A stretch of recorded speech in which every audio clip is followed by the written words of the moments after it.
Greetings, citizens of the world. Throughout history, the world has been controlled by big ideologies such as religion, socialism and capitalism, to name but a few. These are all forms of slavery that have stopped our evolution and removed our freedom. Anonymous see these ideologies for what they are: systems of control. The time for change is now. No longer shall the people be oppressed by corruption.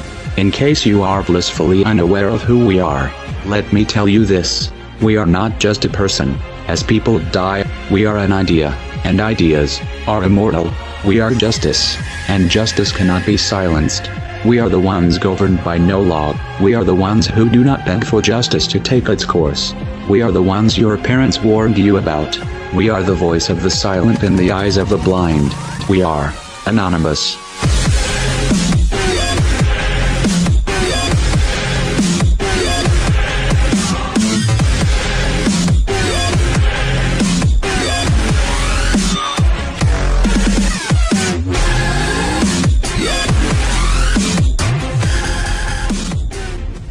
The tendency to relate past events to what is possible in the present becomes more difficult as the scope of the geopolitical environment changes. It is a useful thing, then, to ask every once in a while if the environment has recently undergone any particular severe changes, thereby expanding our options for the future. Terminology, let alone our means of exchanging information, has changed to such a degree that many essential discussions in today's communications age would be entirely incomprehensible to many 2 decades ago. As the social, political and technological environment has developed, some have already begun to explore new options, seizing new chances for digital activism, and more will soon join in. It is time for the rest of the world to understand why. Everywhere you look, the world is suffering. Wars of aggression, companies dumping toxic waste everywhere, governments supporting the poisoning of our water. 1/3 of the world goes hungry, while the other 2/3 throws away 1/3 of their food. We are digging up all the coal and oil of our planet instead of researching renewable methods. Governments and corporations constantly lie, kill, and extort the entire planet's population, just for profit, where in America the richest 1% have 42% of the money. You shouldn't have to be convinced that the system we live under must come to a stop.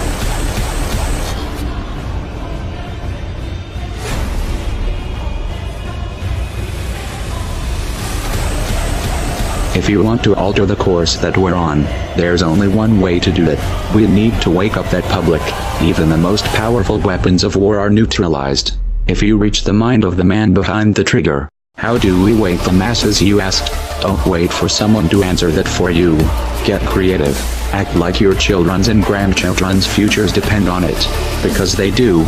No one wants to believe that their kids are going to live under a military dictatorship.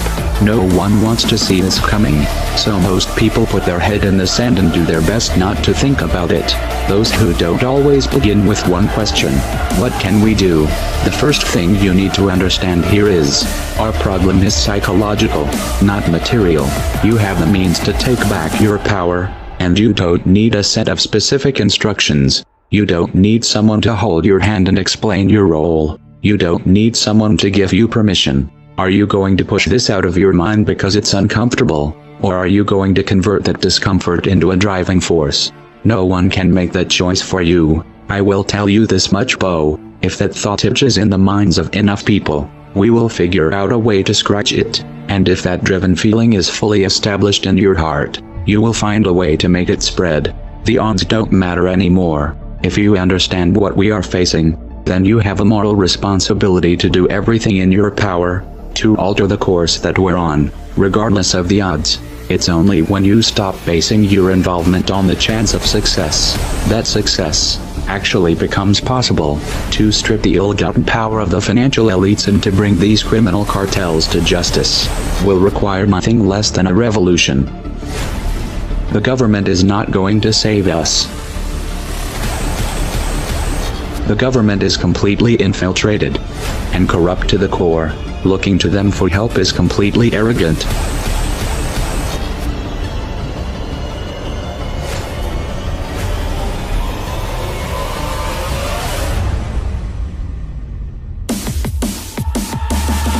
We have to actively work to wake up as many people as possible about what is happening and the direction we are heading.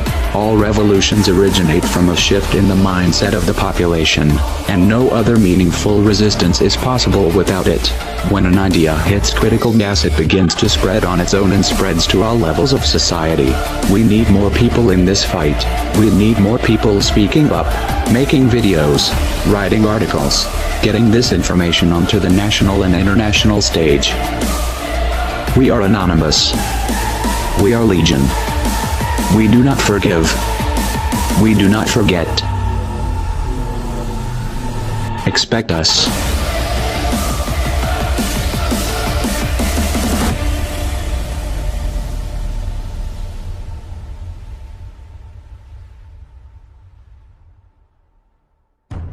We decided long ago that the dangers of excessive and unwarranted concealment of pertinent facts far outweighed the dangers which are cited to justify it. And there is very grave danger that an announced need for increased security will be seized upon by those anxious to expand its meaning to the very limits of official censorship and concealment. That I do not intend to permit to the extent that it's in my control. For we are opposed around the world by a monolithic and ruthless conspiracy that relies primarily on covert means for expanding its sphere of influence, on infiltration instead of invasion, on subversion instead of elections, on intimidation instead of free choice, on guerrillas by night instead of armies by day. It is a system which has conscripted vast human and material resources into the building of a tightly knit, highly efficient machine that combines military, diplomatic, intelligence, economic, scientific, and political operations. Its preparations are concealed, not published. Its mistakes are buried, not headlined. Its dissenters are silenced, not praised. No expenditure is questioned, no rumor is printed, no secret is revealed.